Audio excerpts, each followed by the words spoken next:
Yeah, boys. So I know, we talk a lot about offense a lot, but this defense tonight, what'd you think? Our defense played really well at times. Thought we made some plays. They were able to run the ball on us a little bit more than we would like. But the running back's good now. He's good. Running back's he's definitely one of the best ones in the region for sure. And we've known that all year because we've seen him on film obviously a ton. So we knew he's a problem. Because there were times we had him bottled up and he'd get 4 or 5 yards somehow.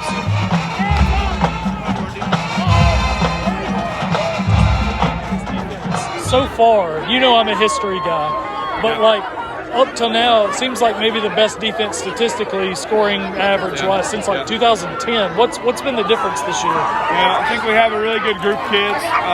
We got some seniors that have played some football, and that helps obviously. Obviously have some. I think it starts up front though. Always your D line. We have some good depth in our defensive line. Got a lot of guys in the front seven that have played a lot of football. And obviously Ricky and Riggs are really good players. Let's get back there.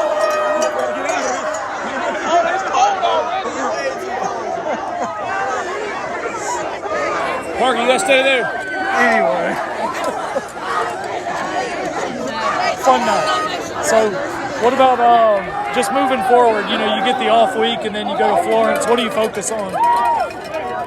Well, the point of an off week is hopefully get some guys healthy. Hopefully, we'll still practice a few days next week, and we'll use that for our younger guys to get some reps. We moved up a few freshmen tonight, so same thing with those guys.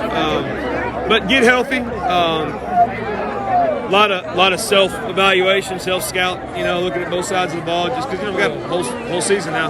And whoever we play is probably going to have a whole season on film too. So, we just kind of – you look internally a little bit and see what we can do to get better. Was it good to get a lot of guys on the field, including son number 2? Oh, it was great, yeah. It was fun, man. Anytime you can get a lot of guys in the game, that's a lot of fun as a coach because all these guys work hard. And so anytime you can get them in and even if it's for a few plays, it's Friday night football. There's nothing like being under the lights. So, excited for them. So I know it's been, kind of a tough season and everything, but what have you learned about this team, about this community in your first year? There's a lot of heart. There's a lot of pride. Okay, we just, we're not equipped yet to be at this level, and that's something that we've got to keep building on and keep getting stronger. You got to get, the entire community to make it feel like it's 7A football. And until we do that, we're not going to be very successful in this level. So we just got to keep building. But this group's got a lot of heart and a lot of fight. Yeah, it seemed like, looking from afar, I know you finished with 1 win and that sort of thing, but it seemed like every week this team just kept coming, just kept fighting. We never had to ask them to play hard. They did it on their own, and you get to that point, 1-7, 1-8 in the season. I've seen it where you really got to beg them to play, but this group you never had to. This group was there, ready to compete every game, and that's all you can ask for. What did you learn about yourself this year as a coach? I've got to keep growing as a coach. I think that's, you never can settle for who you are, and I feel like I've got to keep growing. Next few weeks, I'm going to go watch a bunch of practices. I'm going to go watch, a bunch of 7A, 6A practices and see how other teams are doing things because I've got to get us to match that level. What is the future of Hornets football? It's bright. We got to just keep growing.